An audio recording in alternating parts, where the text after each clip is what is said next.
Assalamualaikum warahmatullahi wabarakatuh. Halo semua, balik lagi di channel YouTube Kartikeyan Satya. Jadi ya, di video kali ini aku mau nge-share lagi SKB perawat. Nah, di video kali ini aku tuh mau ngebahas tentang keperawatan jiwa.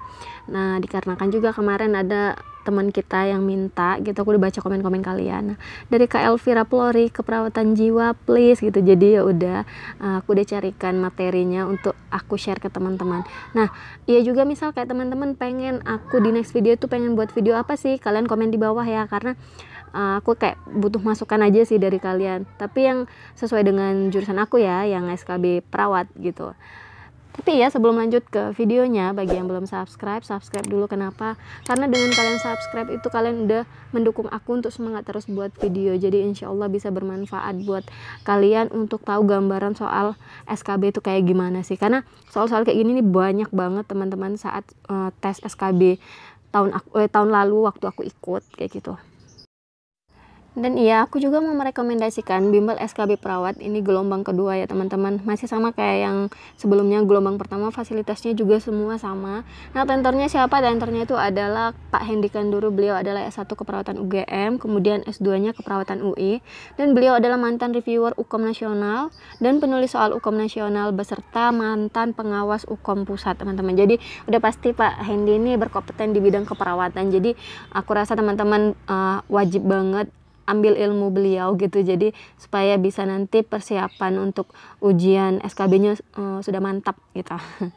Nah, misalnya Kak, aku mau daftar, gimana sih caranya? Kalian tinggal klik di description box, ada link aku udah ngeletakin, jadi sekali klik langsung diarahkan ke adminnya. Dan buruan daftar ya. Kenapa? Karena kayak cepet banget gitu loh, kelasnya full, kayak kelas malam, kelas sore itu udah full. Sekarang itu cuma tinggal kelas pagi, dan itu pun akan cepat full juga. Jadi supaya teman-teman bisa kebagian slot untuk ikut bimbel online-nya, buruan langsung daftar. Oke teman-teman, kita langsung aja untuk ngebahas soalnya. Tapi ya, sebelum kita ngebahas soal, alangkah baiknya kita baca bismillah dulu. Semoga ilmu yang kita dapat kali ini itu bisa jadi barokah gitu ya. Nah, soal yang pertama, seorang perempuan usia 30 tahun dirawat di rumah sakit jiwa alasan masuk susah tidur, mondar-mandir, dan 3 bulan ini tidak ada minum obat.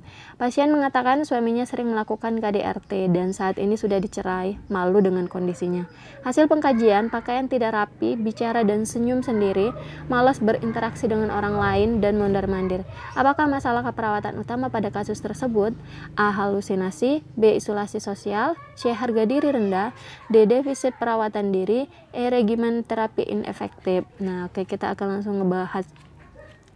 Nah, tanda dan yang kita tahu ya, kalau untuk halusinasi itu tanda dan gejalanya itu kayak dia dengar suara bisikan, terus melihat bayangan gitu kan, penciuman, terus dia sering bicara sendiri, mengarahkan telinga ke arah tertentu gitu. Nah, kalau dari kasus yang di atas itu, data yang diungkap berulang-ulang itu adalah mengancam diri pasien menjadi masalah utamanya. Nah, dari kasus masalah keperawatan utama itu adalah halusinasi. Kenapa? Karena kayak data yang kita dapat dari kasus itu, dia bicara dan tersenyum sendiri, malas berinteraksi dengan orang lain, mondar-mandir gitu. Jadi itu kayak tanda halusinasi. Jadi masalah keperawatan yang utama pada kasus tersebut adalah A. Halusinasi. Itu teman-teman. Kita lanjut ke soal berikutnya.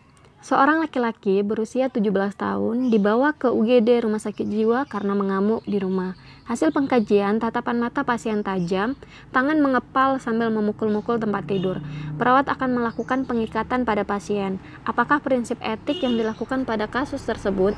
Nah, ini kayak apa ya, etika keperawatan ya teman-teman, tapi dalam bidang keperawatan jiwa. Nah, kita bahas satu persatu. Kalau teman-teman tuh lupa pengertian dari masing-masing etikanya. Nah, yang pertama itu veracity. Veracity itu adalah mengatakan sejujurnya tentang apa yang dialami pasien. Kemudian yang B, justice, itu adalah harus mampu berlaku adil pada pasien. Kemudian beneficence itu adalah setiap tindakan bermanfaat bagi pasien dan keluarga. Kemudian yang D, autonomi. Autonomi itu tidak boleh memaksakan suatu tindakan pada pasien. Dan E itu non-malfeasance, itu adalah tidak melakukan tindakan yang merugikan. Nah, kalau dari kasus itu kan kita lihat pasien melakukan tindakan yang akan merugikan dirinya sendiri kan, ataupun orang lain dan lingkungan sekitarnya. Jadi yang harus kita lakukan sesuai prosedur itu adalah diikat ya pasiennya, pengikatan pada pasien.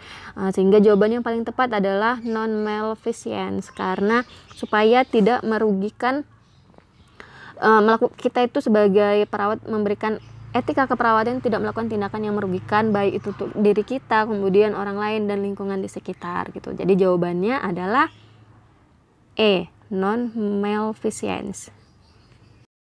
Oke, kita lanjut ke soal yang berikutnya.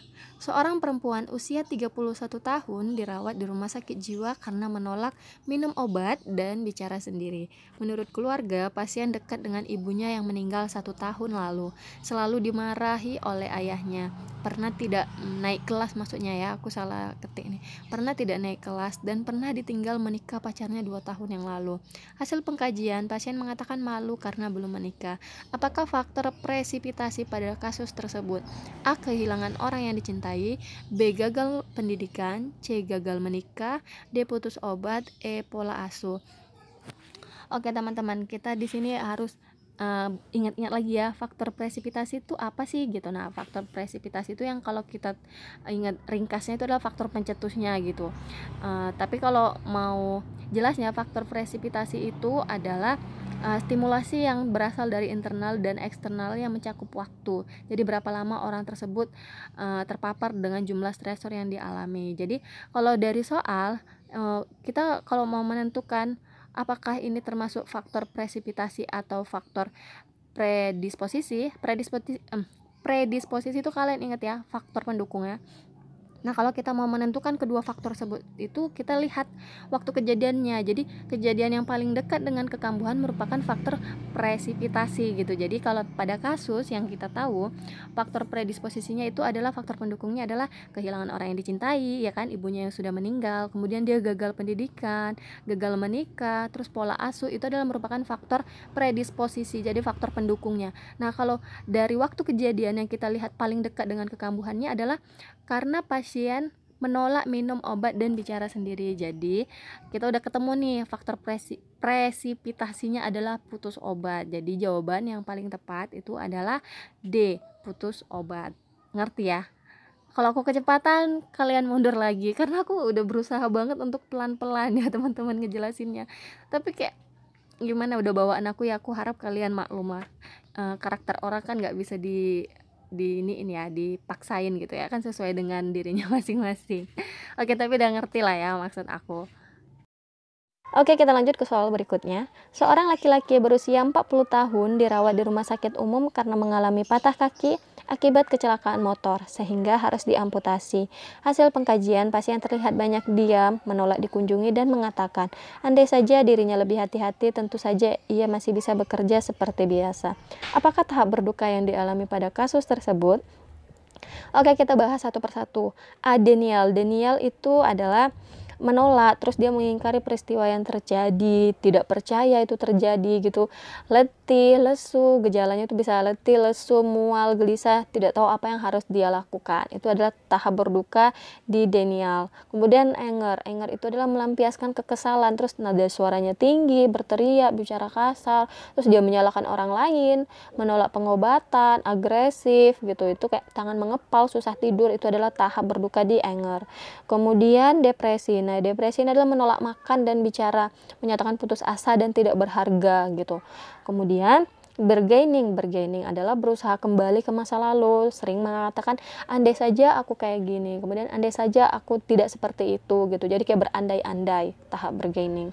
Kemudian tahap yang terakhir tuh acceptance, menerima kenyataan kehilangan gitu. Jadi kalau dari kasus yang kita lihat, tahap berduka pada pasien ini, dia tuh mengatakan andai saja dirinya lebih hati-hati, tentu saja saat ini ia masih bisa bekerja seperti biasa gitu. Jadi ini berkenaan dengan tahap berduka bergaining, karena dia berusaha kembali ke masa lalu dan berusaha kayak mengatakan berandai-andai kayak gitu. Jadi jawaban yang paling tepat itu adalah D, bergaining.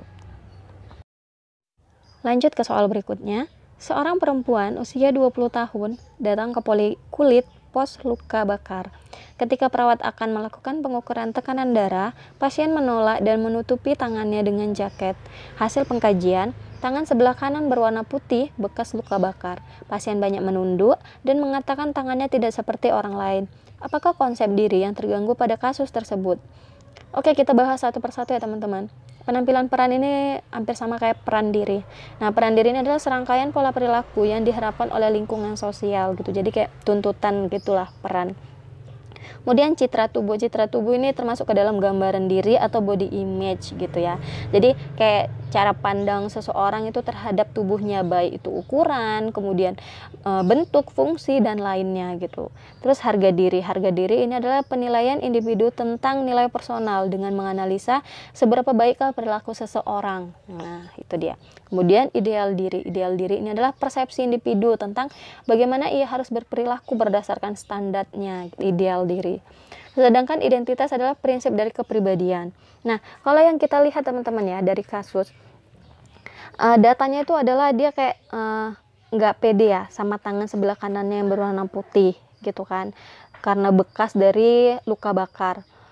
Sehingga itu kayak merefleksikan ya perubahan perasaan pada penampilannya gitu, karena dia kayak menutupi perubahan yang ada pada tubuhnya dengan kulitnya yang menjadi warna putih dikarenakan bekas luka bakar. Jadi itu kayak ada perasaan negatif gitu ya untuk badannya gitu, untuk gambaran badannya gitu. Jadi kayak menurut aku jawaban yang paling tepat itu adalah citra tubuh atau body image gitu. Jadi jawaban yang paling tepat adalah B, citra tubuh.